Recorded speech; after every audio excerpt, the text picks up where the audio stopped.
Hello, everybody, and welcome back to a BJ's Connections podcast. I have the wonderful privilege today of working with the energetic and lively Cindy Lee. So I'm anxious for you to be able to meet her a little bit.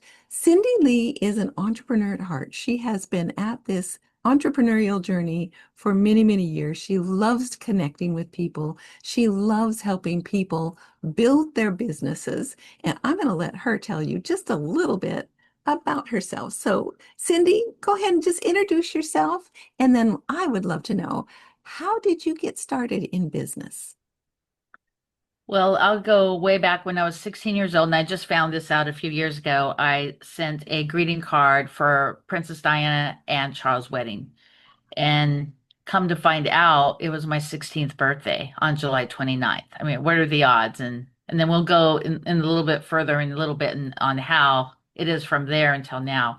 But I actually ended up becoming a chef because since I was 5 years old, I always wanted to be a chef, and I believed that you have to do what you feel in your heart. So I told myself I was going to be a chef, and it all goes back to a part of what I do is doing I am statements in the morning and in the afternoon and in the evening. And so I told myself I wanted to be a chef, and I did it for 25 years. At the end of my career, I said, why not do this in this career with a bang, like my ultimate bucket list. So at the end of my career, I ended up working as a cook and chef on a cruise line in Hawaii. Great. Oh, So that's part of my story, is just telling myself what I want and making it happen.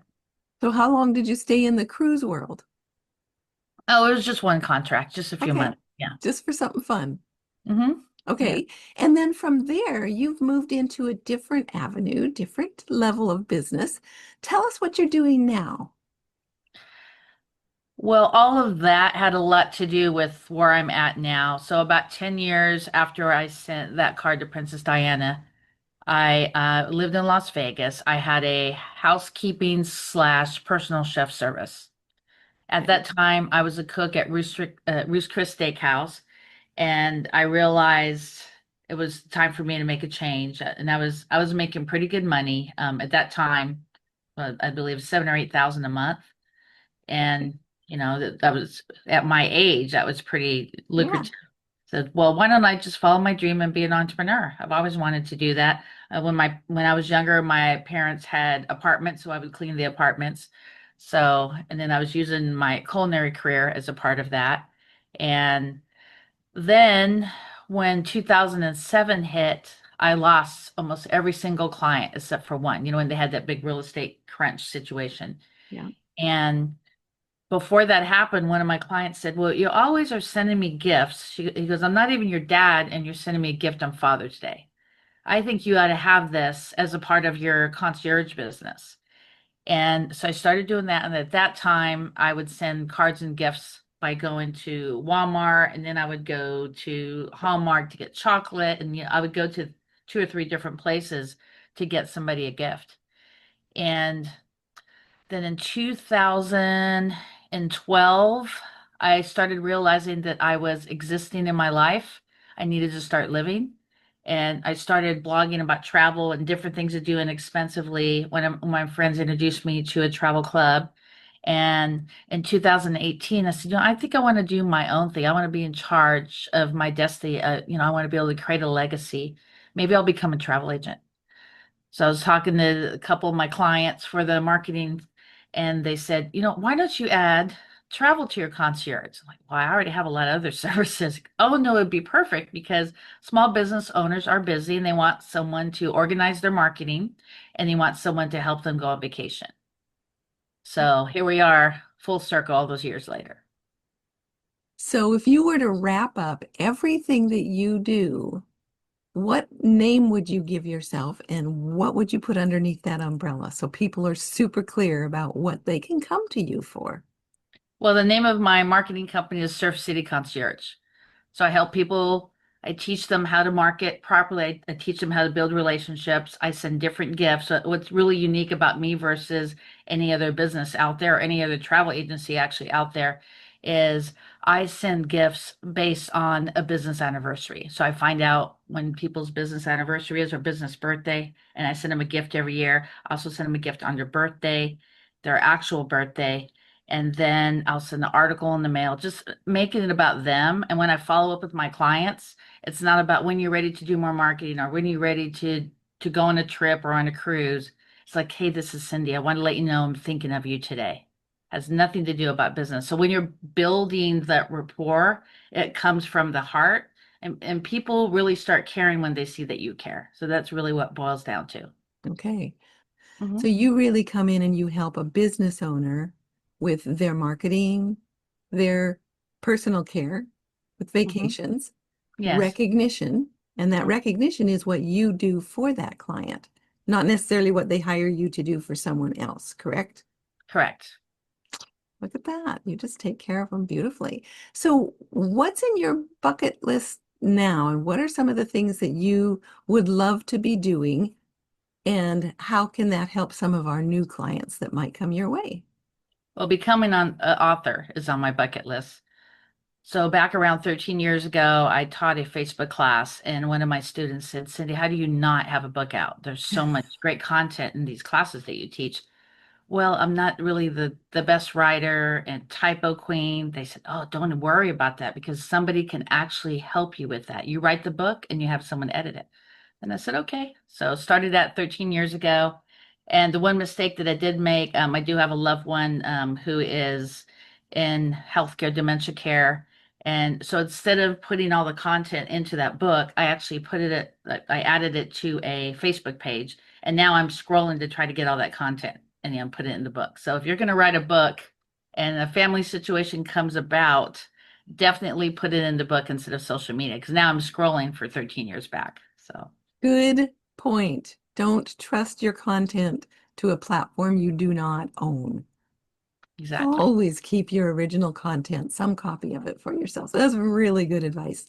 So the book that's coming out is a compilation of everything that you teach to help people be successful entrepreneurs, Correct. correct? Mhm. Tell us a little bit about that book. What's the title? Growing your business through referrals. Perfect. Okay.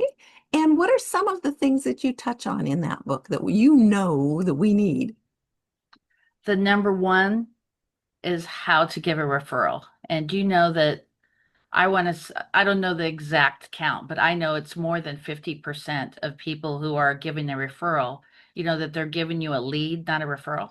Mm, And there's do a you know what the difference. difference between that is? Tell us.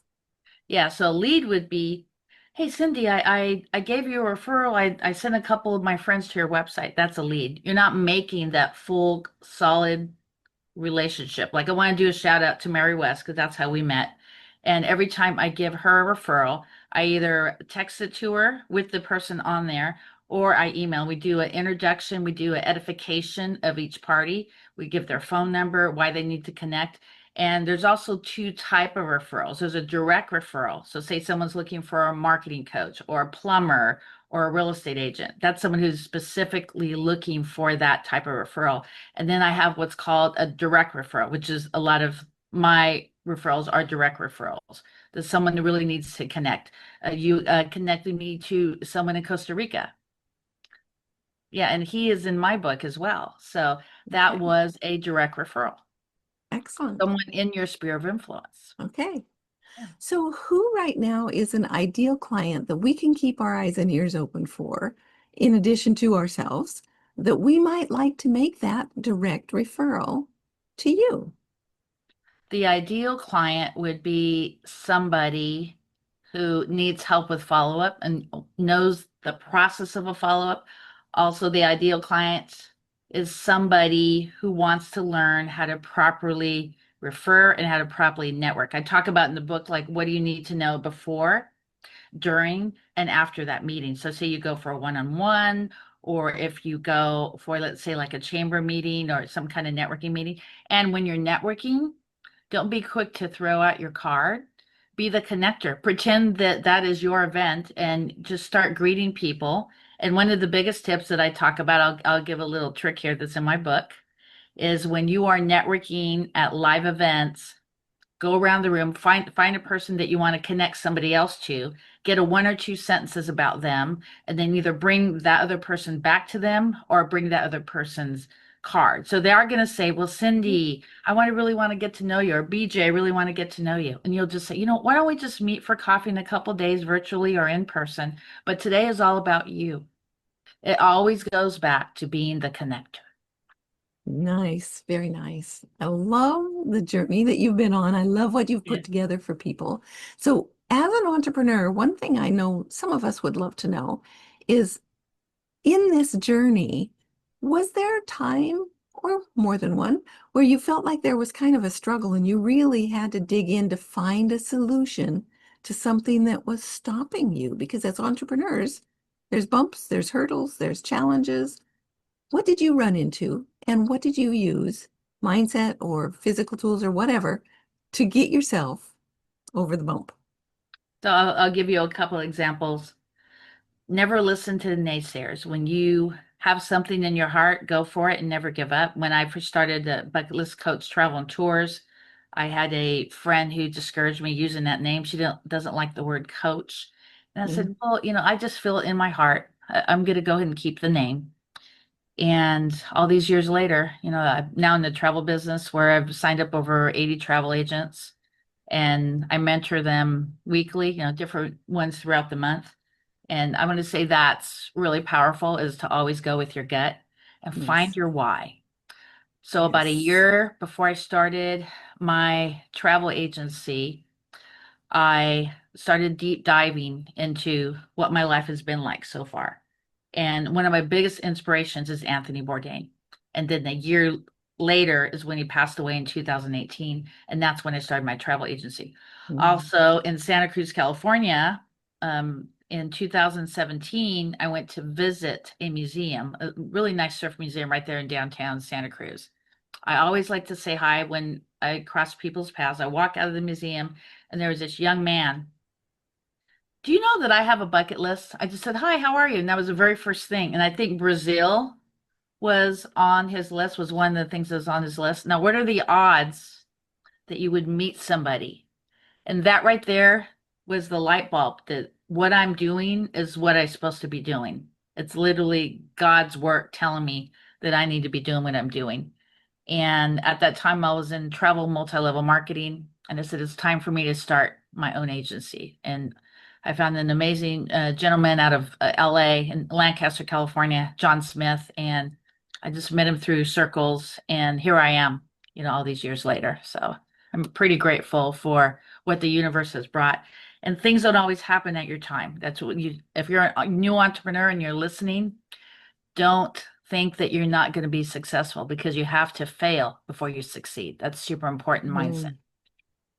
So, what was maybe one or two of the tools that you gained from maybe another speaker or another trainer that gave you that confidence that I'm going to follow my gut? I'm going to do what feels right.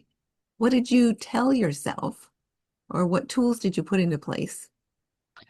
I'm going to do a shout out to author Bob Berg.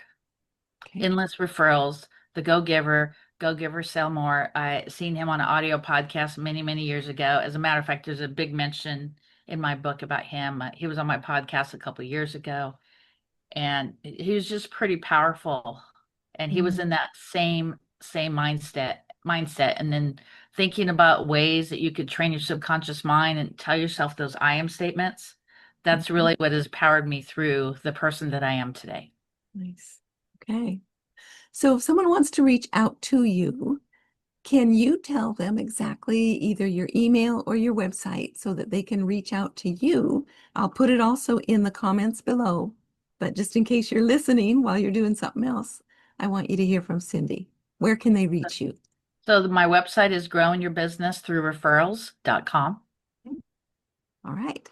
So be sure you pop over there, take a look. And Cindy, is there something you'd like to offer to our listeners as a freebie or a low-cost item just to help them get a little taste of working with you?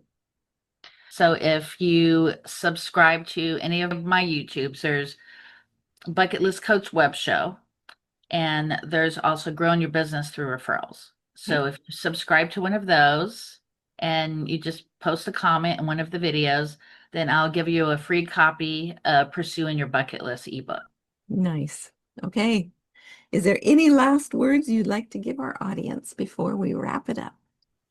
Yes, number one, to succeed in any business, just like you have accountability in your health, super important to have an accountability partner. Mm. And I want to do a big shout out to Karen McLamara for being the most amazing accountability partner. And that's just super crucial. In order for you to achieve your goals, you need to have someone calling you and say, hey, well, on this week you got to do this, and this week you got to do that. So that's super important.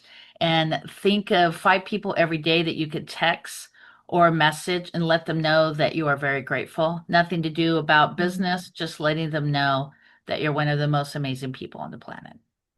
Aw, that is beautiful, Cindy. Thank you. Everyone, you can hear her heart. You can see that she is a very loving and a giving person. So it's exciting to have you on. I'm Thank you. happy to share you with the world and those of you who are business owners looking for that guidance, that support, that overall concierge. I encourage you reach out to Cindy and get to know her. So thanks again for being with us on the podcast. Stay tuned and we'll see you on the next one. Bye-bye now.